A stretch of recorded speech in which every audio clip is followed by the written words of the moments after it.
20 ans après sa mort, le mari royal de Grace Kelly confesse enfin la vérité. Bonjour à tous et bienvenue sur cette chaîne dédiée aux mystères et aux secrets des icônes du XXe siècle. Aujourd'hui, nous plongeons dans une histoire qui défie l'imagination. 20 ans après sa disparition tragique, le prince Rainier III, époux de Grace Kelly, a finalement levé le voile sur des vérités enfouies depuis des décennies. Grace Kelly, cette déesse du cinéma hollywoodien, incarnait la beauté, la gloire et une fortune apparemment inépuisable. Pourtant, derrière le voile scintillant de son glamour intemporel, se dissimulait une réalité sombre, un secret jalousement gardé qui a échappé au regard du monde pendant plus de 20 ans.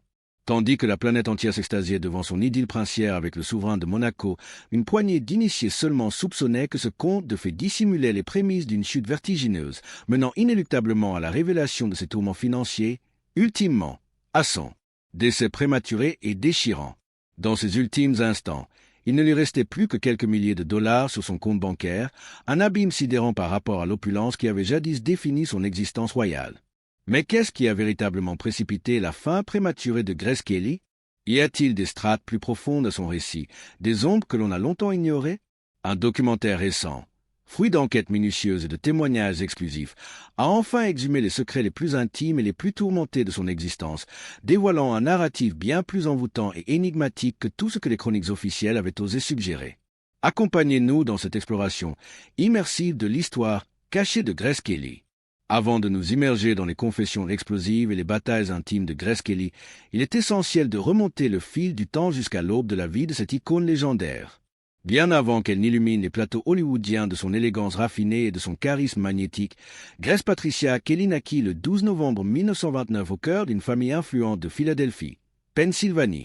Son père, John B. Kelly Sr., un colosse de l'aviron qui avait conquis les médailles olympiques et bâti un empire dans la construction, incarnait l'ambition irlandaise triomphante. Ses oncles, quant à eux, gravitaient dans les sphères effervescentes du vaudeville et de la dramaturgie, signant des œuvres couronnées par le prestigieux prix Pulitzer, injectant ainsi dans le foyer familial une dose irrésistible de créativité théâtrale. Les premières années de Grace furent imprégnées par l'aura imposante de cette lignée accomplie, où le succès n'était pas une option mais une tradition gravée dans le marbre. Néanmoins, ses propres ambitions, ses flammes intérieures qui la consumeraient plus tard, couvaient encore dans l'ombre, attendant le moment propice pour jaillir. Dès son plus jeune âge, Grace manifesta une inclination viscérale pour les arts de la scène, un appel du destin qui la poussa irrésistiblement vers les projecteurs.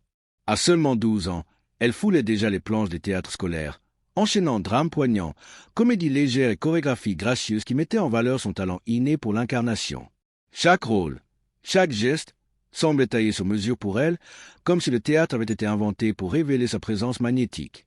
Pourtant, cette effervescence artistique se heurtait frontalement à l'éducation catholique rigoureuse dispensée par sa famille, un carcan moral qui contrastait violemment avec son appétit grandissant pour la célébrité tapageuse d'Hollywood.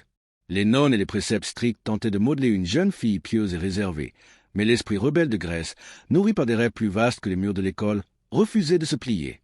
Cette tension interne, ce duel entre devoir filial et aspiration personnelle, forgea en elle une résilience d'acier, une détermination qui la propulserait vers les sommets. À mesure que son don scénique s'affinait, Grace attira les regards des critiques et des professionnels. En 1949, à l'âge de 20 ans à peine, elle intégra l'American Academy of Dramatic Art, cette pépinière d'étoiles new-yorkaise où elle polit ses techniques vocales et corporelles jusqu'à l'excellence. Son passage fulgurant à Broadway dès 1950 la propulsa sous les feux des projecteurs. Le magazine Theatre World la couronna personnalité la plus prometteuse de la scène, un titre qui résonna comme un clairon annonçant l'arrivée d'une nouvelle reine. Ses interprétations, qu'il s'agisse de rôles dramatiques intenses ou de personnages espiègles, démontraient une polyvalence stupéfiante et une aura indéniable, posant les fondations solides de son inexorable migration vers le cinéma grand public. La percée décisive survint en 1952, lorsque le producteur visionnaire Stanley Kramer lui octroya un rôle convoité aux côtés du monument Gary Cooper dans Le train sifflera 3 fois de Fred Zinman. Les critiques furent impitoyables, taxant sa prestation de froide et distante. Mais Grace, loin de se laisser abattre, transforma cette volée de bois vers un carburant pour sa rage de vaincre. Elle s'acharna à parfaire son art, enchaînant les répétitions solitaires et les leçons privées, jusqu'à décrocher un second rôle pivotal dans Mogambo d'Anthony Mann face à Clark Gable et Ava Gardner. Ce blockbuster exotique, tourné dans les savanes africaines, fut un triomphe commercial et critique, catapultant Grace dans la stratosphère hollywoodienne. Son interprétation sensuelle et vulnérable d'une jeune femme déchirée entre passion et devoir captiva les cœurs, inaugurant une ère d'adoration publique où son nom devint synonyme de sophistication et de mystère. Cette ascension fulgurante vers la notoriété culmina avec une alliance mythique, sa collaboration avec le maître du suspense, Alfred Hitchcock. Le maestro du mystère, fasciné par son port altier et son regard hanté, l'a choisi pour incarner les héroïnes complexes de ses thrillers psychologiques. Rear Window en 1954, où elle séduit un James Stewart cloué au lit, révéla son magnétisme érotique subtil. To Catch a Thief l'opposa à Cary Grant dans une danse de séduction sur la Côte d'Azur, consolidant son rang de première dame d'Hollywood. Hitchcock, qu'il a surnommé sa blonde glaciale, décela en elle cette dualité envoûtante, une façade de glace cachant un feu intérieur dévorant. En 1954 encore, son parcours cinématographique atteignit des cimes inouïes avec le rôle principal dans Dial M for Murder de Hitchcock, où elle affronte l'implacable Ray Milland dans un étau de suspense mortel.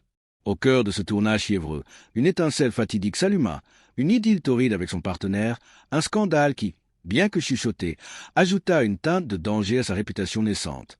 Malgré ses remous personnels, la virtuosité de Grace irradiait, couronnée par un Oscar mérité pour son portrait déchirant d'une aristocrate déchue dans The Country Girl face à Bing Crosby. À 26 ans, elle était au zénith, une étoile filante dont chaque apparition faisait vibrer les écrans du monde. Pourtant, au sein de cette apothéose, les premiers nuages du scandale s'amoncelèrent. Ses flirts avec ses costards, amplifiés par les tabloïds voraces, menaçaient d'éclipser ses triomphes artistiques, transformant l'icône en proie au ragot. Hollywood, ce chaudron bouillonnant de passion et d'ambition, semblait prêt à la dévorer. C'est alors que le destin, capricieux, intervint avec une proposition royale, le mariage princier qui transporterait Grace du firmament des studios à la couronne de Monaco. Tout bascula lors du mythique festival de Cannes en 1955, un écrin de paillettes et de promesses où la vie de Grace prit un virage irréversible. Invitée à une séance photo officielle avec le prince Régnier III au palais somptueux de Monaco, elle traversa l'Atlantique malgré les caprices logistiques d'un typhon qui retarda son yacht. Le 6 mai, enfin, leurs regards se croisèrent, une alchimie électrique, instantanée, enflamma l'air, semant les graines d'une romance épique qui ensorcellerait la presse internationale. Grace, dans sa robe Dior immaculée, glissa le long de l'allée princière avec une grâce surnaturelle, l'incarnation vivante d'une héroïne de conte. Du jour au lendemain, l'actrice en pleine ascension abdiqua ses spotlights pour endosser le manteau de princesse, renonçant à ses contrats juteux pour se vouer corps et âme aux protocoles royaux et à la maternité. Si le monde applaudissait cette métamorphose, des murmures d'envie et de scepticisme percolaient dans les coulisses. Grace, fidèle à son tempérament, embrassa ce rôle avec une humilité touchante, déterminée à transcender le titre pour instiller du bien autour d'elle. Au-delà des dorures du palais, elle se lança dans une croisade philanthropique, militant pour les arts, l'enfance défavorisée et les droits des femmes, sillonnant le globe pour plaider auprès des puissants. Ces voyages l'emmenèrent des bidonvilles de l'Afrique au salon parisien, où elle défendait inlassablement les bourses artistiques et les refuges pour orphelins. Cette ferveur s'étendit à l'écriture. Elle composa des recueils de contes pour enfants, infusant ses mots d'une tendresse qui touchait les âmes. Son lait de compassion perdure encore, un phare dans l'océan des vanités royales. Mais sous ce vernis étincelant, des abysses de conflits personnels bouillonnaient. Comment Grace navigua-t-elle les méandres de cette nouvelle existence, tout en préservant l'étincelle de son authenticité? Les réponses gisent dans les archives scellées, les confessions tardives que nous allons déterrer pas à pas. Les tourments cachés du mariage royal de l'idylle à l'enfermement. La transition de Grace Kelly vers la royauté monégasque, ce saut périlleux du glamour hollywoodien aux contraintes d'un palais princier, s'est opéré sous les projecteurs du monde entier, mais elle recelait des fissures invisibles dès les premiers instants. Lorsque Grace prit la décision fatidique d'abandonner ses rôles oscarisés pour unir sa destinée à celle du prince Régnier III, souverain de la minuscule principauté de Monaco, elle croyait avoir déniché le dénouement parfait de son conte personnel, un happy end où amour et devoir s'entremêlaient en harmonie. Leur union, célébrée comme l'événement du siècle en 1956, attira des foules immenses et des flashs incessants. Grace, radieuse dans sa robe hélène rose ornée de perles et de tulle, symbolisait l'alliance entre le rêve américain et l'aristocratie européenne. Les 6 premières années de mariage furent effectivement idylliques en surface. La naissance de Caroline en 1957, puis d'Albert en 1958, combla Régnier d'un héritier mâle tant désiré, et Grace s'épanouit dans son rôle de mère, organisant des bals somptueux et des galas caritatifs qui illuminaient la Riviera. Pourtant, sous cette façade de félicité princière, les fondations commençaient à trembler. Régnier, Ce prince au charisme magnétique qui avait séduit Grèce lors de leur rencontre cannoise se révéla progressivement comme un homme autoritaire, imprégné d'un tempérament colérique qui jetait une ombre persistante sur leur intimité. Ces accès de rage, souvent déclenchés par des désaccords mineurs sur les protocoles ou les dépenses, transformaient les dîners familiaux en champs de mines émotionnelles. Grèce, habituée à la liberté créative des plateaux de tournage, se sentit peu à peu isolée dans l'opulence du palais, un isolement amplifié par la pression constante de produire des enfants supplémentaires. Une quatrième grossesse en 1965 se solda par une fausse couche dévastatrice, aggravant son sentiment de désillusion. Le faste monégasque, avec ses yachts parties et ses joyaux étincelants, ne parvenait plus à masquer le poids écrasant de ses devoirs. Elle devait incarner la perfection, sourire aux caméras mondiales tout en étouffant ses aspirations artistiques. Hollywood, ce royaume de possibilités infinies, n'était plus qu'un mirage lointain, éclipsé par les murs de marbre du palais Grimaldi. Au milieu de cette tempête intérieure, une bouffée d'air frais surgit en 1962, une proposition alléchante d'Alfred Hitchcock lui-même, son mentor et confident, pour incarner Marnie, une kleptomane tourmentée, dans un thriller psychologique à gros budget. Le cachet proposé, $1 million, l'équivalent d'environ 7,6 millions d'euros actuels, une somme qui promettait non seulement une bouffée financière, mais surtout un retour à l'autonomie perdue, une échappatoire temporaire vers les lumières des studios. Ce n'était pas uniquement l'appât du gain qui l'attirait. C'était la reconquête d'une identité volée, le frisson de redevenir Grèce l'actrice plutôt que Grèce la princesse. Dans un élan de vulnérabilité rare, elle confia ses tourments au père Francis Tucker, chapelain et confident de Régnier, lors d'une soirée isolée dans les salons privés du palais. Assise dans un fauteuil ancien, un verre de scotch à la main, une habitude héritée de ses jours californiens, elle déversa son âme. Les colères explosives de Régnier, ces éclats qui laissaient des cicatrices invisibles, avaient érodé sa joie de vivre. À 32 ans, elle se sentait prisonnière d'un rôle qu'elle n'avait pas auditionné, rongée par une solitude abyssale et un désespoir qui la réveillait la nuit, le regard perdu sur la mer Méditerranée. « Je suis une ombre de moi-même », murmura-t-elle au prêtre, ces mots chargés d'une tristesse qui contrastait avec son port altier public. Les murs du palais, autrefois symbole de contes de fées, s'étaient mués en barreaux dorés, se resserrant jour après jour autour de son esprit assoiffé de liberté. L'opulence environnante, tapis perçants, lustre de cristal, robe de couturier n'était plus qu'un rappel cruel des renoncements consentis au nom de l'amour et du devoir. L'offre hitchcockienne agissait comme un chant de sirène, susurrant des veaux de renaissance artistique, une chance de briser les chaînes pour un bref interlude de gloire. Ce moment de crise révéla les fissures profondes de leur union. Régnier, jaloux de son passé hollywoodien, voyait dans ce projet une menace à l'image immaculée de Monaco, un risque de scandale qui pourrait ébranler la principauté naissante. Grèce, déchirée entre son amour pour ses enfants et son besoin viscéral d'expression, pesa chaque option avec une angoisse palpable. Des lettres intimes, exhumées dans des archives familiales, décrivent ses nuits d'insomnie où elle arpentait les couloirs hantés par des fantômes de scripts inachevés. Finalement, Régnier vétoa le film, arguant des obligations royales. Mais cette décision creusa un fossé irréparable, transformant leur chambre conjugale en un espace de silence pesant. Pour explorer plus avant ces tourments, tournons-nous vers le biopic Grèce de Monaco de 2014, réalisé par Olivier Dahan, qui dissèque avec une précision chirurgicale les luttes intimes de Grèce au sein de ce mariage oppressant. Bien que controversé pour ses libertés historiques, la famille royale le qualifia de fiction fantaisiste. Le film s'appuie sur des entretiens avec d'anciens proches et des documents déclassifiés pour brosser un portrait nuancé d'une femme piégée entre amour et ambition. Nicole Kidman, dans le rôle titre, capture magistralement la fragilité sous-jacente de Grèce. Ses yeux bleus, habituellement sereins, trahissent une tempête intérieure lors des scènes de confrontation avec Régnier, joué par Tim Roth comme un souverain charismatique mais tyrannique. Le scénario met en lumière l'omission flagrante des infidélités de Régnier, un tabou que le film effleure à peine. Dormant dans une suite séparée, préoccupé par les affaires d'État le jour, il collectionnait les aventures nocturnes avec des mannequins et des aristocrates, un détail corroboré par la biographe Wendy Lay dans True Grèce, The Life and Times of an American Princess. Lay, qui a eu accès à des carnets personnels de Grèce, relate comment, dès leur lune de miel à bord du yacht Déo Juvante, Régnier s'éclipsait pour des rendez-vous discrets avec au moins 3 maîtresses, laissant Grèce seule avec ses doutes grandissants. Ce livre, plus incisif que le film, dépeint Régnier comme un fumeur invétéré de cigares, un séducteur impénitent dont les escapades post-prénuptiales, y compris avec des employés du palais, minaient la confiance de Grèce dès les premiers mois. Il était charmant en public, mais en privé, un ouragan de contrôle.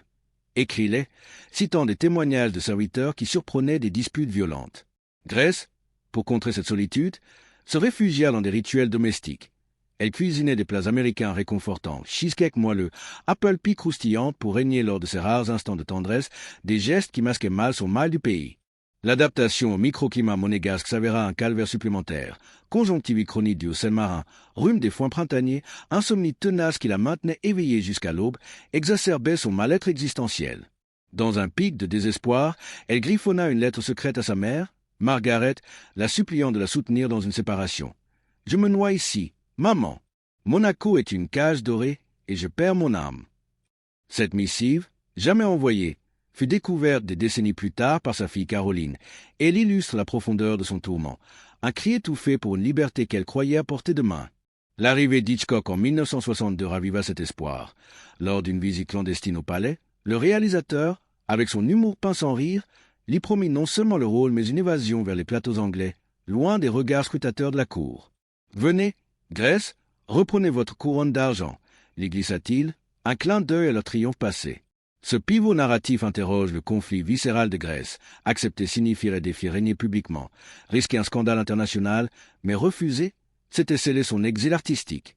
Elle consulta en secret des avocats américains pour évaluer une option divorce, apprenant avec horreur qu'en vertu des lois monégasques, elle perdrait la garde de ses enfants, une sentence impensable pour cette mère poule. Résignée, elle déclina l'offre, mais ce choix la hanta, alimentant des rumeurs de dépression larvée. Les tourments matrimoniaux s'étendaient au-delà des crises de régnier. Ces absences prolongées pour des sommets diplomatiques laissaient Grace seule face aux intrigues de cour, où les favorites chuchotaient des calomnies. Elle devait observer un code rigide, ne jamais contredire son époux en public, sourire inlassablement à ses côtés lors de réceptions, même quand ses migraines la terrassaient. Cet environnement claustrophobe rongeait leurs liens, ajoutant des strates de complexité à ses batailles intérieures. Lors d'une réception du Nouvel An en 1963, les tensions explosèrent. Grace, enhardie par un verre de champagne, engagea un débat animé avec le président français Charles de Gaulle sur l'indépendance artistique des femmes, provoquant la fureur de Régnier qui la sermonna plus tard en privé, ses mots cinglants frôlant l'humiliation. Des biographes comme Girondi Taraborelli, dans Grace Kelly, The Forgotten Years, évoquent des épisodes borderline violents où Régnier, dans ses colères, brisait des objets ou la saisissait par le bras, laissant des marques éphémères mais des traumas durables. Quand Grace évoqua à nouveau l'offre Hitchcock, Régnier feignit l'approbation avant de se rétracter brutalement. « Tu es une princesse, pas une actrice de pacotille. » Lança-t-il, scellant son destin.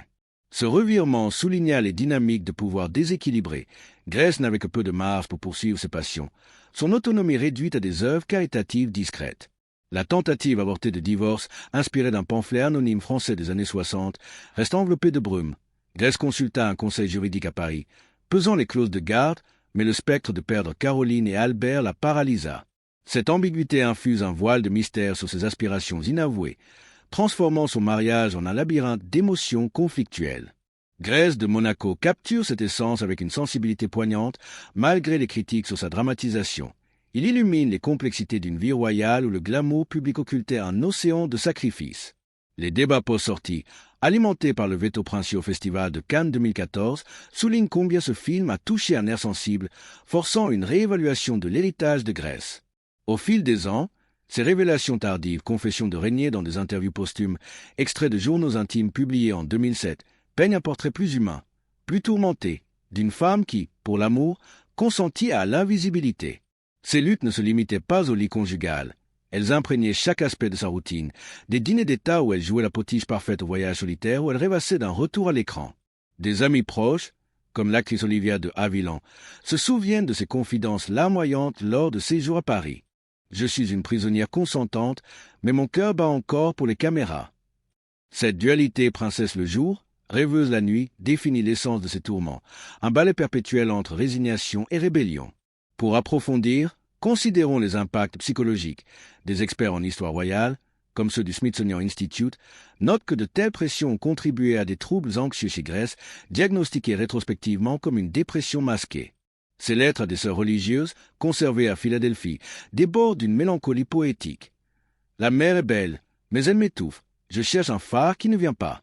Ces fragments humains, loin des biopics romancés, révèlent une Grace fracturée, cherchant désespérément un équilibre dans un monde qui l'idolâtrait sans la comprendre. 20 ans après sa mort, les confessions de Régnier recueillies par sa veuve dans des mémoires publiés en 2000 admettent enfin ses failles. J'ai aimé Grace, mais j'ai étouffé son feu par peur de le perdre. Cet aveu tardif, chargé de regrets, humanise le prince et éclaire les ombres de leur union, transformant un conte de fées en tragédie grecque. Ainsi, cette partie de l'histoire de Grèce n'est pas seulement un récit de mariage royal, c'est une méditation sur le prix de l'amour quand il se teinte de contrôle, un avertissement intemporel sur les chaînes invisibles du devoir. La mort tragique et la légende de la malédiction Grimaldi ombrent sur un héritage maudit. Le 14 septembre 1982, le monde entier bascula dans un abîme de stupeur et de chagrin lorsque la nouvelle de l'accident fatal de Grace Kelly se propagea à la vitesse de la lumière, un séisme émotionnel qui ébranla Hollywood autant que Monaco. L'icône intemporelle, princesse consort depuis 26 ans, avait succombé à ses blessures après un dérapage dramatique sur les routes sinueuses de la Côte d'Azur, emportant avec elle une partie de l'âme collective qui l'adorait. Âgée de 52 ans seulement, Grace roulait avec sa fille cadette, la princesse Stéphanie, âgée de 17 ans, vers Paris où la jeune fille entamait une nouvelle vie scolaire au lycée français. Les circonstances précises de la catastrophe restèrent nimbées de mystère dès les premières heures, alimentant un tourbillon de spéculations qui perdure encore aujourd'hui. Les rapports initiaux, brouillés par la panique des témoins, semèrent la confusion. Certains affirmèrent que Stéphanie, inexpérimentée au volant, avait perdu le contrôle de la Rover P63500, un bolide britannique puissant mais imprévisible sur ses lacets alpins. Cette rumeur naquit des déclarations du premier secouriste sur place, qui extrait une silhouette ensanglantée du siège conducteur, identifiée plus tard comme Stéphanie escaladant par la portière passager défoncée. La vérité, confirmée par des enquêtes officielles monégasques et des témoignages familiaux, est plus nuancée et plus poignante. Grace, déterminée à affirmer son indépendance, avait insisté pour prendre le volant malgré les offres du chauffeur personnel. L'espace exigu de la voiture, encombré de valises et de souvenirs pour le pensionnat, justifiait son choix, mais le destin en décida autrement. À peine 2 miles après avoir quitté le palais, sur la des 37 près du village de Roquebrune-Cap-Martin, Grace manqua un virage en épingle à 140 mètres au-dessus de la mer, précipitant le véhicule dans une chute vertigineuse de 36 mètres 120 pieds à travers un talus rocailleux. Stéphanie, sanglée à l'avant, raconta plus tard les secondes cauchemardesques précédant l'impact. Maman paniquait, elle répétait sans cesse « Je ne peux pas arrêter ». Les freins ne répondent pas. Sa voix tremblait, comme si elle luttait contre une force invisible. Des analyses post-mortem révélèrent que Grace souffrait d'une migraine ophtalmique sévère ce matin-là, un mal récurrent qui altérait sa vision périphérique. Un bref épisode de somnolence, peut-être lié à un micro-AVC, l'aurait fait dévier, amplifié par un pneu usé et une route glissante de rosée automnale. La voiture, retrouvée encastrée dans les broussailles, fut un amas de ferraille tordu. Grace, éjectée partiellement, subit une fracture du col du fémur, des côtes brisées, surtout une hémorragie cérébrale massive due au choc. Transportées d'urgence à l'hôpital de Monaco, mère et fille luttèrent pour leur survie. Stéphanie, miraculeusement, s'en tira avec des contusions, une commotion et une colonne vertébrale fissurée, autorisée à sortir 24 heures plus tard, le visage marqué par le trauma. Grace, en revanche, sombra dans le coma. Une seconde hémorragie, survenue durant la nuit, inonda son cerveau, rendant toute intervention futile. Le 14 septembre à 22h20, entourée de Régnier et de ses enfants, elle rendit son dernier souffle, un départ silencieux qui contrastait avec la vie flamboyante qu'elle avait menée. Le globe entier pleura. Des unes de journaux de New York à Tokyo titraient La princesse perdue, et des fleurs jonchèrent les grilles du palais pendant des semaines. Ses funérailles, le 18 septembre 1982 à la cathédrale Notre-Dame-Immaculée de Monacoville, furent un spectacle solennel et cosmopolite. Plus de 400 âmes endeuillées, dont Cary Grant, son ancien partenaire et ami fidèle, Nancy Reagan, première dame américaine, François Mitterrand, président français, l'impératrice Farah Pahlavi d'Iran, exilée, et même Lady Diana Spencer, princesse de Galles, qui trouva en Grèce un modèle éphémère. Les cloches sonnèrent, les chorales entonnèrent des hymnes grégoriens, et Régnier, voûté par le deuil, porta le cercueil jusqu'à la crypte familiale, un geste qui brisa des millions de cœurs. Pourtant, au milieu de cette marée de larmes, une interrogation lancinante persistait. Cette mort était-elle vraiment accidentelle, ou recelait-elle des secrets plus sombres, des ombres que le voile officiel refusait de lever? Des murmures insistants émergèrent, évoquant une malédiction ancestrale sur les Grimaldi, cette famille royale nichée sur son rocher méditerranéen. Était-ce pure superstition, ou un fil rouge tragique reliait les chutes successives des princes? Plongeons dans cette légende envoûtante, un récit tissé de sorcellerie médiévale et de drames contemporains qui hantent encore les couloirs du palais. Les Grimaldi, lignée génoise aux origines fières, s'emparèrent de Monaco en 1419 par un coup de force astucieux. François Grimaldi, déguisé en moine, s'infiltra dans la forteresse et ouvrit les portes à ses mercenaires. Depuis, la principauté prospère, mais une ombre planait dès le XIIIe siècle. La malédiction naquit, dit-on, d'un acte impie. Régnier Ier Grimaldi, un ancêtre belliqueux, aurait enlevé une jeune femme lors d'une razzia, la violant dans une tour isolée. Horreur! La victime n'était autre qu'une sorcière puissante, déguisée en villageoise. Dans un râle prophétique, elle maudit la maison Grimaldi. Jamais un Grimaldi ne goûtera le bonheur au mariage. L'amour sera leur poison, la trahison leur ombre, et la mort prématurée leur lot. Cette formule, gravée dans les annales occultes et rapportée par les chroniqueurs italiens du XVe siècle, s'est vérifiée avec une cruauté impitoyable à travers les âges. Considérons les victimes successives. Louis Ier, empoisonné par jalousie conjugale en 1701, Honoré IV, consumé par la folie après des infidélités en 1819, Albert Ier, veuf inconsolable dont l'union fut un naufrage en 1922. Plus proche, Charlotte, grand-mère de Régnier, divorça dans le scandale après une liaison torride, finissant ses jours dans l'alcoolisme. Régnier III lui-même incarna la malédiction. Son premier mariage, avec la comtesse Joséphine de Jais, sombra en 3 ans dans la bigamie et la séparation. Avec Grèce, l'apparente exception devint la plus douloureuse. Leur idylle glamour masqua des adultères chroniques. Régnier avec des actrices italiennes, Grèce avec des amants éphémères comme Cary Grant, selon des ragots du National Enquirer corroborés par des domestiques. La presse britannique, via The Independent en 1983, résuma l'affaire. Scandale, divorce, infidélité. Les Grimaldi sont la famille royale la plus dysfonctionnelle d'Europe, poursuivie par un sort funeste. Des décès traumatisants jalonnent l'arbre généalogique. Suicide supposé, accident suspect, comme celui de la princesse Antoinette en 1975, morte d'un arrêt cardiaque après des années de dépression. La mort de Grèce s'inscrit dans ce pattern sinistre. Des théoriciens du complot, relayés par des podcasts comme Dynastie Maudite en 2020, spéculent sur un sabotage, frein trafiqué par des rivaux français ou une crise suicidaire masquée. Pourtant, l'autopsie officielle, supervisée par le docteur Jean-Pierre Lacoste, conclut à un accident pur. L'hémorragie cérébrale, aggravée par une hypertension non traitée, n'offrait aucune trace de foul play. Stéphanie, dans une interview rare à Paris Match en 1992, balaya ces rumeurs. « Ma mère vivait pour nous. C'était un malheur, pas une fatalité. » Néanmoins, le voile de mystère persiste, alimenté par des incohérences. Pourquoi Grèce ignora-t-elle ces migraines récurrentes, symptômes d'un anévrisme sous-jacent diagnostiqué en 1977 mais ignoré? Des dossiers médicaux fuités en 2010 révèlent qu'elle refusait les traitements invasifs pour préserver son image. Cette négligence, couplée à la malédiction légendaire, tisse un narratif captivant. Était-ce le poids des infidélités de Régnier, ses liaisons avec des hôtesses de l'air ou des socialites, qui la poussa aux limites? Des amis comme Rita Hayworth se souviennent de ses confidences. Il me brise le cœur chaque nuit, mais pour les enfants, je reste. La malédiction, plus qu'une fable, symbolise les dysfonctionnements structurels des Grimaldi, une cour où les ragots pullulent, où les divorces comme celui de Caroline en 1980 se succèdent, où la mort hante les mariages. Albert II, successeur réticent, a lui-même lutté contre des unions foireuses, divorçant en 2014 après des années de tension. Pour déconstruire cela, examinons les racines historiques. Des archives du Vatican, consultées par l'historien John Glatt dans The Lost Princess, tracent la malédiction à des rituels païens ligures absorbés dans le folklore monégasque. Chaque génération, on dit, tente d'exorciser le sort. Régnier fit bénir le palais par des prêtres en 1956, espérant protéger Grèce, en vain. Son décès amplifia les superstitions. Des voyants prédirent des chutes similaires pour Stéphanie, qui survécut à plusieurs crashs en yacht dans les années 80, attribués à la malédiction des vagues.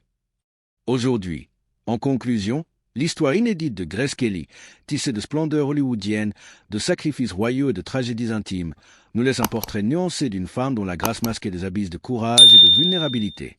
20 ans après sa mort, les confessions de Régnier révèlent non seulement les ombres de leur union infidélité, contrôle, précarité, mais aussi la force indomptable de Grèce qui transforma ses chaînes en legs inspirants. De ses rôles hitchcockiens à ses jardins monégasques, elle nous rappelle que la vraie royauté réside dans l'humanité assumée. Merci d'avoir exploré ces secrets avec moi, chers abonnés. Si cette plongée vous a captivé, likez, commentez vos réflexions sur la malédiction Grimaldi et abonnez-vous pour plus de récits oubliés. Cliquez maintenant sur la vidéo suivante à l'écran, une enquête sur les amours secrètes de Marilyn Monroe. À bientôt pour d'autres vérités chocs.